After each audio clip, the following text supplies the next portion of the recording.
I'm neuroscientist and psychologist Richard Davidson. Let's answer your questions from the internet. This is Emotions Support. At Polaro asks, stress will shrink your brain? Really? Yes, really. The data here are quite clear. Stress does have effects on the brain, and it can shrink the brain, and it shrinks the area that grows new brain cells, the hippocampus. Wendy Stella 06 asks, are women really more sensitive and emotional than men in general? If you take thousands of men and thousands of women and you compare them, you will find these slight differences where women may be more sensitive to emotional cues than men. In certain contexts, they may be more expressive of emotion than men, but the variation within gender far exceeds the variation between gender. And so, in my view, focusing on these gender differences is really a little bit misplaced. At Riri Yiri, why do we even have feelings? Feelings and emotions are found throughout evolutionary history. They're not just found in humans. In the case of an animal who may be confronted by a predator, the experience of fear will motivate the animal to run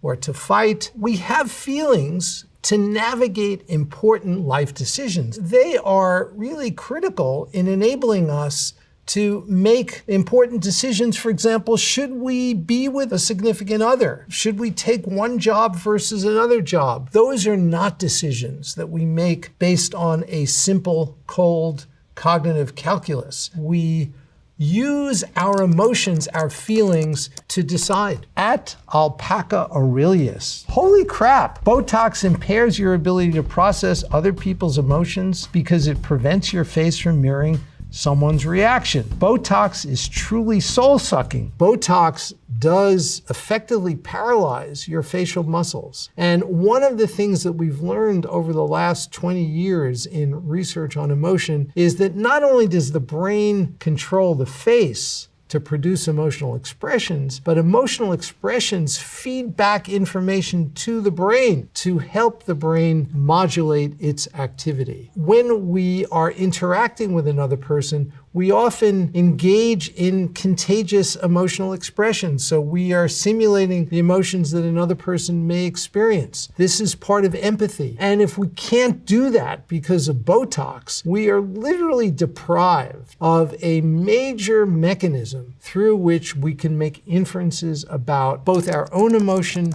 as well as another person's emotion. At Adam Fair 1996 says, chemical imbalance is a myth. But is it really? Studies done have shown that a serotonin imbalance may not be the real cause of depression, but that's just one chemical. The body is made up of chemicals. So unless you've researched them all, you can't make that initial statement. It is true that serotonin is just one chemical, and even though drugs to treat depression primarily act on serotonin, it doesn't mean that serotonin is the cause, nor does it mean that it's the most important chemical involved in depression. In fact, it's likely that the serotonin just triggers a whole chemical cascade unleashed by taking this drug. And so the cause of the depression and the cause of the improvement in depression goes way beyond serotonin. We are still discovering many new chemicals in the brain and the body. We are living in this chemical soup that is highly complex. The idea that there is going to be a single molecule associated with a specific disease or a specific emotion is absolutely a myth. Andrea Labudi, MD, asks, are autistic individuals hypersensitive to emotions? It depends, because autism is not a homogeneous category. It's quite heterogeneous. There are different subtypes of autism, and there are some subgroups of autism that are hypersensitive in general. This would include being hypersensitive to emotion. One of the things that we see in a subgroup of autistic individuals is that they show gaze aversion. They don't look directly at a person's face because they're so sensitive to emotion, and it's so arousing for them to watch another person's face that they have to actually turn away. And this gaze aversion starts very early in life. It's one of the first symptoms of autism that expresses itself. At No Kizzy Kathleen, you ever get that sad feeling in your tummy? Like you're okay, but your tummy is like, no, you're really not? There are 200 million neurons in the gut. Stuff that goes on in the brain is communicated to the tummy, and stuff that goes on in the tummy is fed back to the brain. So our gut feelings are real, and there's information that occurs there that's going to be modulating activity in the brain, and this is all part of the mandala of emotion. It's important that we consider emotions to be embodied and to involve all of these different bodily systems. At Aryasaurus says, I need my brain chemistry literally altered. Like, is there drugs that can be ingested so that our brain physically can't process emotions? We know that there are medications available to change the brain. These medications are used to treat people with various kinds of emotional disorders, like depression and anxiety. So there are these drugs which do affect brain chemistry, and they are sometimes really important to use if they're used judiciously. However, in my view, we are medicating people too readily in our society. We have too low a threshold for administering these medications. They often have lots of side effects, and we know that there are ways to change the brain that don't require medication. We can actually change our brains by intentionally cultivating our minds. Meditation is one such way, but there are others. For example, we know from hard-nosed scientific research that cognitive therapy can change the brain. Cognitive therapy is an empirically well-validated strategy to treat depression and anxiety, and it involves teaching people to think differently about their thoughts. We should at least try these non-invasive methods first before we try the more invasive methods of medication. At Kurt J. Gray asks, does the internet make us more empathic and emotionally intelligent or less? I would say that the preponderance of the evidence suggests that the internet makes us less emotionally empathic, particularly for members of the outgroup. Because one of the things that we find in the internet is that we're fed information that is consistent with our ideology and with our beliefs. And this is leading us to become more polarized. And this may make us empathic for our in-group, but it's certainly not making us more empathic for members of our out-group. When we interact with people virtually and are deprived of the immediate feedback of their physical presence, their facial expression, we often will be less inhibited, less constrained because we don't have that feedback. So I think there is some danger in becoming overly expressive in perhaps inappropriate ways interacting with people online. At Emily Aku asks, is cringe an emotion? Cringe is an expression, a facial expression. It may be a vocal expression, and it probably has several different emotions that are melded together. It may be a little bit of disgust, a little bit of contempt, a little bit of anger, a little bit of sadness. It could be a conglomeration of these negative emotions. It's a complex emotion. We can think of it in that way. But the actual cringe itself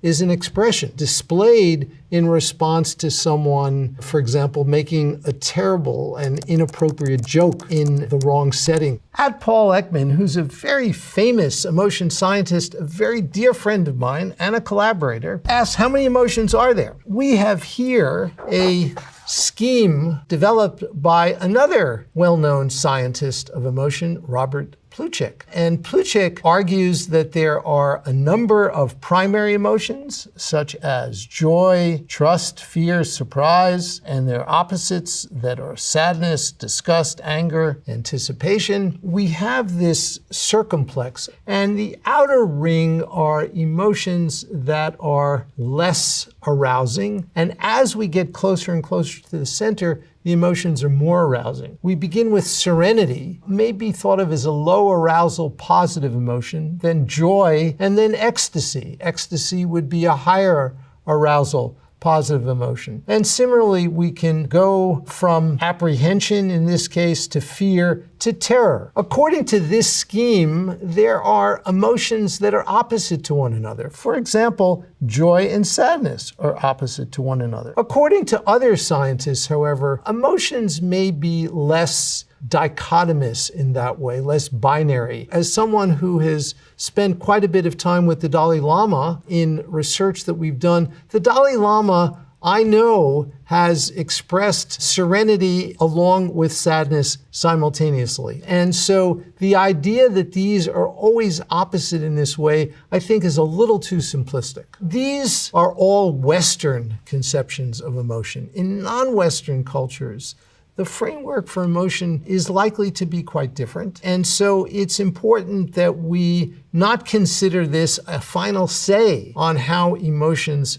should be parsed. In some non-Western cultures, a major division is made between emotions that are wholesome, that are conducive to our well-being, and emotions that are unwholesome. So, for example, anger is an emotion that would be considered an unwholesome emotion in these other frameworks. Curious Earn Curiouser asks, why is smiling contagious? Smiling is contagious, and it really invites the question about emotions being contagious more generally. Research has been done starting in neonates just after they're born, when they're in the nursing unit in a hospital. When one baby begins to cry, the other babies start to cry too. That is a form of emotional contagion. It begins that early, when we're first born. And so we are wired to respond to the emotions of others. This is a very helpful insight, because there are times when we may want to change the mood in a meeting or in a room. By laughing, for example, or smiling,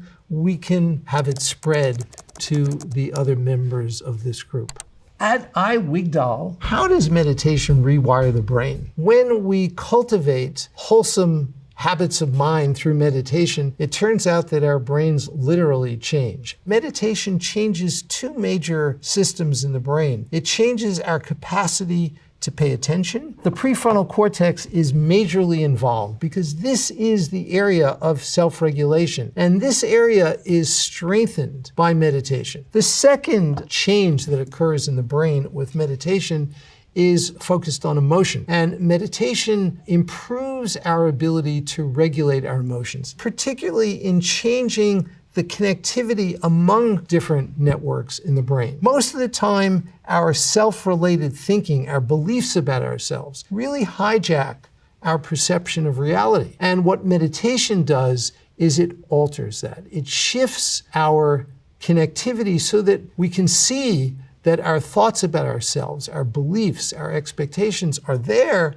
but we can appreciate them for what they are. So this is how meditation affects the wiring in our brain. At Elon Economy asks, I need to get smarter. Anyone have any hacks for IQ or any activities they can do to increase neuroplasticity? The single best way that's non-pharmacological and safe is something that may be surprising to viewers, and that is aerobic exercise. Neuroplasticity is a word we use to refer to the fact that the brain can change in response to experience or to training, and it includes many different mechanisms: forming new connections, decreasing connections, kind of sculpting the brain. There are also new neurons that actually can grow, a process that we call neurogenesis. The real question is, how can we combine an increase in neuroplasticity with training the mind to improve our emotions? And there, I think, a combination of physical exercise and meditation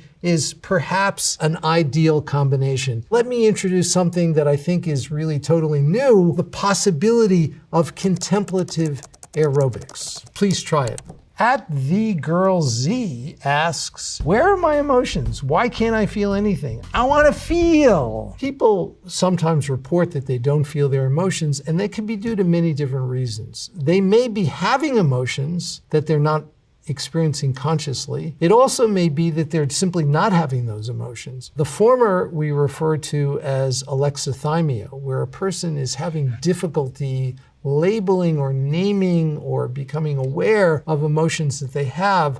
The latter case is more like psychopathy. There are big differences among people in the extent to which they feel their emotions. We talked about the fact that when we have emotions, we don't always consciously feel them. One thing that you can try is to simply sit quietly. When you have an emotion, bring your awareness into your body, and you can scan your body, starting at the head and going down through all the different parts of your body, going into the face, into your neck, into your shoulders, into your torso, and simply bring awareness to these different parts of the body on a regular basis, and see if that can help to connect you to the emotions that you feel. At Reformer, Olusium asks a series of questions. What is emotional maturity? How can it be measured? Is emotional maturity connected to age? What age can we be emotionally matured? How is it objective, and what makes it beyond a mere opinion? Emotional maturity is probably most akin to showing high levels of emotional intelligence, and emotional intelligence includes the capacity to effectively regulate our emotions and also the capacity to be aware of our own emotions, to be self-aware. There are simple forms of meditation that we know can improve a person's emotional maturity or their emotional intelligence. There are ways to measure this, including really hard-nosed ways in the brain that involve looking at the interaction between the prefrontal cortex and the amygdala, as well as behaviorally to see how this is expressed in the real world in our everyday behavior. At GMonster7000 asks, wait, what goes on in our brains when we laugh? Are our neurons laughing too? Laughing might serve as a kind of emotional reset. It's a big change that can occur and in a very quick way reset our neural circuits. There are some cool insights that we've gleaned about laughter from the study of neuroscience, and in particular from the study of patients who've had damage to one part of their brain or another. It turns out that people who've had damage to their right hemisphere, where their left hemisphere is preserved, are more likely to laugh. So the area of the brain that is preserved is the one that's laughing. And so when the right side is damaged, it may disinhibit the left side of the brain, so it becomes more active. That's been called in the scientific literature pathological laughter. They laugh at things that most of us would probably not laugh at. And this has given us some insight that the left hemisphere of the brain, particularly the left frontal region of the brain, may be associated with certain kinds of positive emotion that laughter is associated with. At XYS Hearts wants to know, why am I so mad? Madness or anger is typically triggered by something outside of us, a systemic injustice, our goals being thwarted. That is perceived in the brain. If we are really mad and we're trying to regulate that madness, the prefrontal cortex, which is here, is definitely going to be involved. It is involved in self-regulation, including the regulation of emotion. It is larger in humans than it is in any other species. And this is likely associated with the fact that humans can self-regulate in ways that are far more sophisticated than in any other species. But there's one downside to that. In addition to the capacity to self-regulate, the prefrontal cortex also confers the possibility of dysregulation. Psychiatric problems are far more prevalent in humans than they are in any other species. And that is because of the prefrontal cortex. At Carsoples asks, I always wonder what love actually is. Is love a gesture? Is it a feeling? Is it an emotion? Is it a combination of all three? Many years ago, when I first met the Dalai Lama in 1992, I made a commitment to him that I would put compassion on the scientific map as best I could. And I think over the last 20 years, the field has really been quite successful in that. I would now like to do the same thing for love. There is very little serious research on love. We do know that love includes areas of the brain that we typically think of as being involved in emotion. Clearly, love involves going beyond oneself, a dissolution, at least in part, of self-other boundaries. Exactly how this occurs in a scientific or biological framework is very difficult to specify at this point in time. It's going to involve changes in connectivity between the default mode of the brain and other circuits, particularly circuits involved in positive emotion. So those are all the questions for today. Really great questions. Thank you so much, and thank you for watching Emotion Support.